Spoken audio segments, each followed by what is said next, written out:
Je vous propose aujourd'hui d'analyser une décision de jurisprudence portant application de la loi Badinter. En l'espèce, un véhicule est arrêté dans le flot de la circulation et s'apprête à descendre l'avenue des Champs-Élysées pour fêter la qualification de l'équipe de football d'Algérie lors des épreuves de Coupe du Monde en 2014. L'un des passagers est blessé par un pétard projeté par un tiers non identifié alors que le véhicule circulait fenêtres ouvertes. Il adresse sa demande d'indemnisation auprès du Fonds de garantie des victimes des actes de terrorisme et d'autres infractions, le FGTI. La question qui se pose est de savoir si le fait dommageable est compatible avec les conditions d'indemnisation posées par l'article 706-3 du Code de procédure pénale, permettant à toute personne ayant subi un préjudice résultant de faits volontaires ou non qui présente le caractère matériel d'une infraction d'obtenir la réparation intégrale des dommages qui résultent des atteintes à sa personne. En d'autres termes, l'arrêt pose la question de savoir si le passager d'un véhicule blessé par un tiers non identifié peut être indemnisé par la solidarité nationale alors même qu'il est victime d'un accident de la circulation au sens de la loi Badinter. Vous le comprenez, l'arrêt commenté aujourd'hui permet de revenir sur l'articulation entre application de la loi Badinter et fonds de garantie, mais également sur les critères d'application de la loi Badinter. La première question est celle de savoir pourquoi la victime a saisi le FGTI. En cas d'accident de la circulation sans tiers identifié ou assuré, la victime a la possibilité de saisir le fonds de garantie des assurances obligatoires de dommages, le FGAO, créé en 1951 et dont l'objet initialement limité au risque automobile a été étendu à toutes les assurances obligatoires de dommages. Intervenant subsidiairement, le fonds est financé notamment par une portion de la prime des assujettis à l'assurance obligatoire.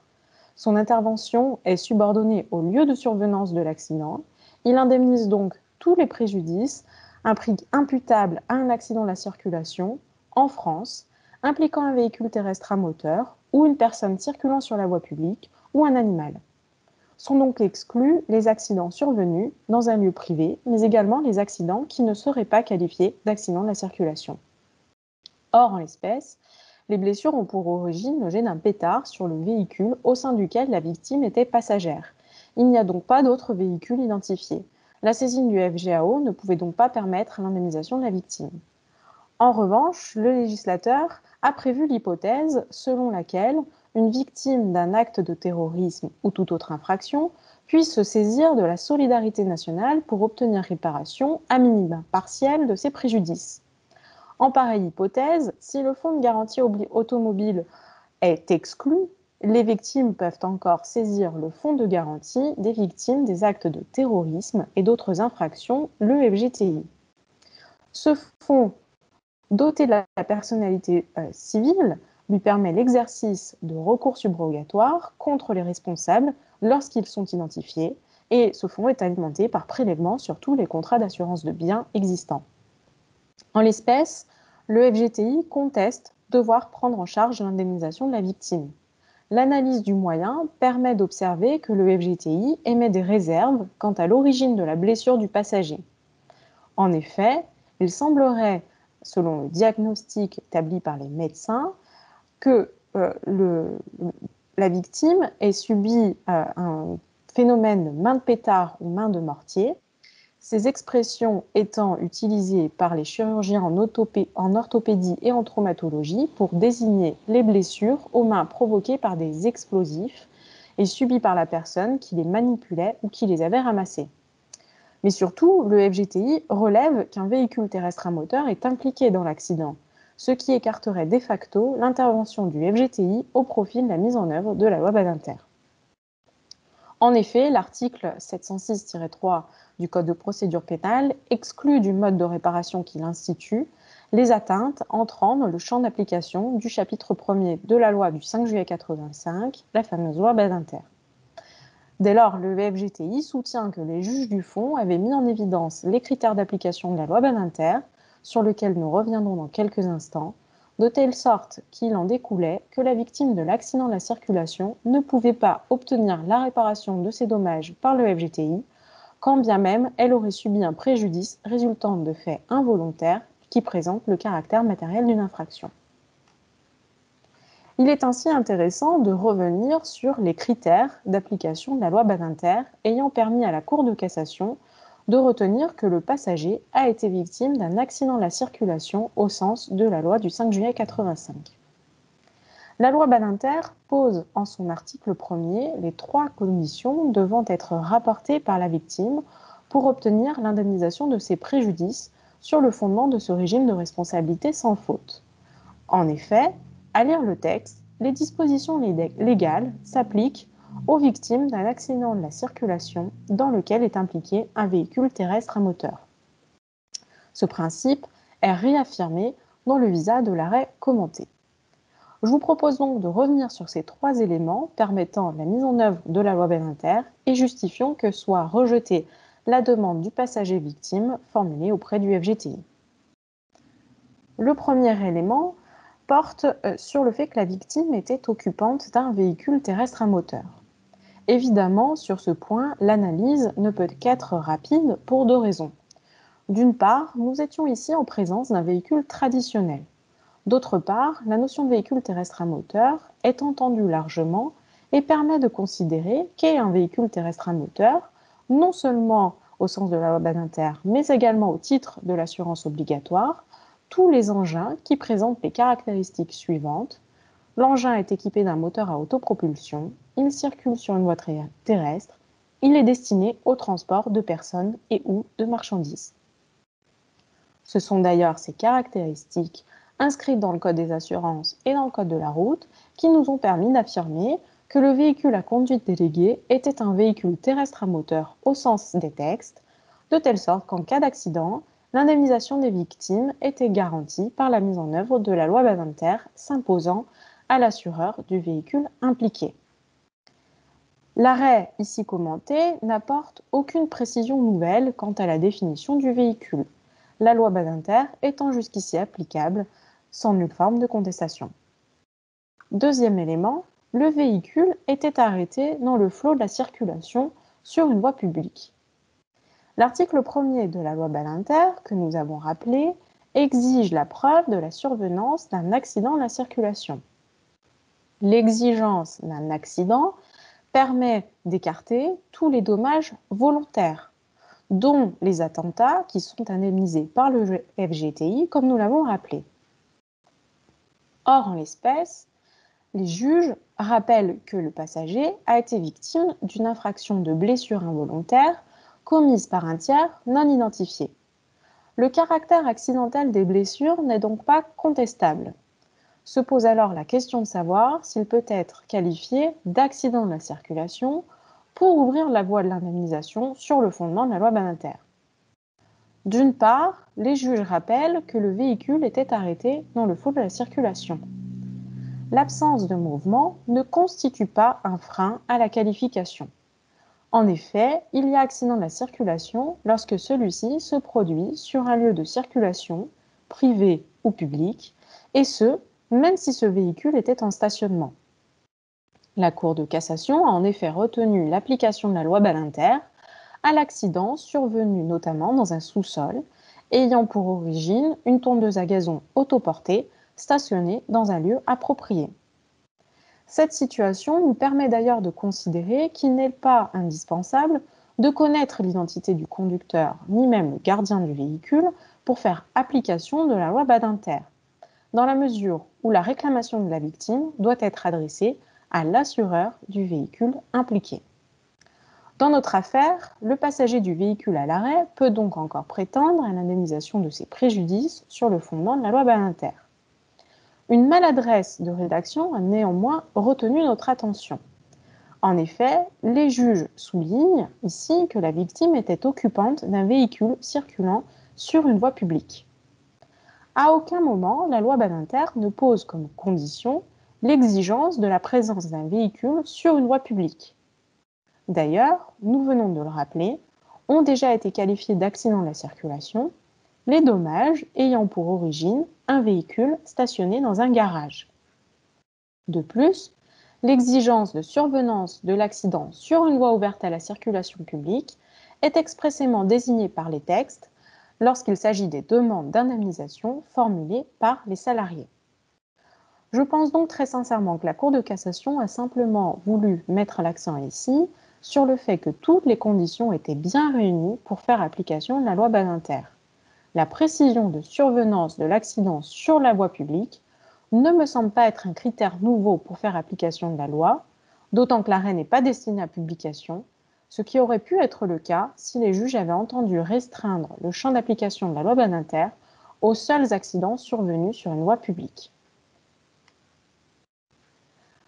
Le troisième élément est la notion d'implication.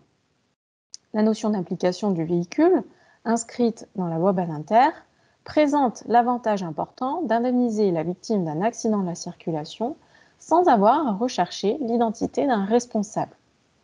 Cette conception de l'implication consacrée dans un arrêt du 4 février 1987 permet de considérer que le droit civil est adapté à l'introduction des véhicules à conduite déléguée, au moins pour la détermination du solvens, c'est-à-dire celui devant indemniser la victime, puisque couplée à l'obligation d'assurance, l'absence de conducteur ne constitue pas un frein à l'indemnisation de la victime. Pour autant, la notion d'implication n'a pas été définie par la loi Badinter, ce qui a pu donner lieu à des interprétations jurisprudentielles dès les travaux préparatoires de la loi, le garde des Sceaux ayant alors affirmé, je cite, que s'agissant du terme impliqué, il est volontairement large, c'est le fait qu'un véhicule terrestre à moteur soit intervenu à quelque titre que ce soit ou à quelque moment que ce soit qui déterminera l'application des règles contenues dans ce texte. Par exemple, la loi s'appliquera même si le véhicule est en stationnement régulier. On ne devrait pas avoir à discuter du rôle causal ou non, actif ou passif du véhicule, pour déterminer le champ d'application du texte. Fin de citation. Ainsi, le législateur entendait très nettement s'affranchir de la notion de causalité, traditionnellement rattachée à l'établissement de la responsabilité civile de l'auteur d'un dommage.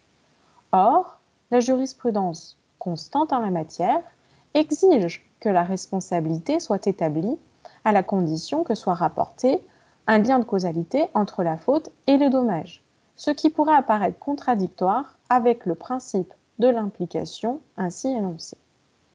Néanmoins, par le passé, les juges ont retenu l'application du véhicule en excluant toute exigence de fait actif du véhicule dans la réalisation du dommage, mais également en admettant l'implication d'un véhicule à l'arrêt. Cette conception large de la notion d'implication, qui in fine ne faisait que reprendre l'esprit du législateur, a conduit les juges à retenir des formulations très étendues de la notion d'implication.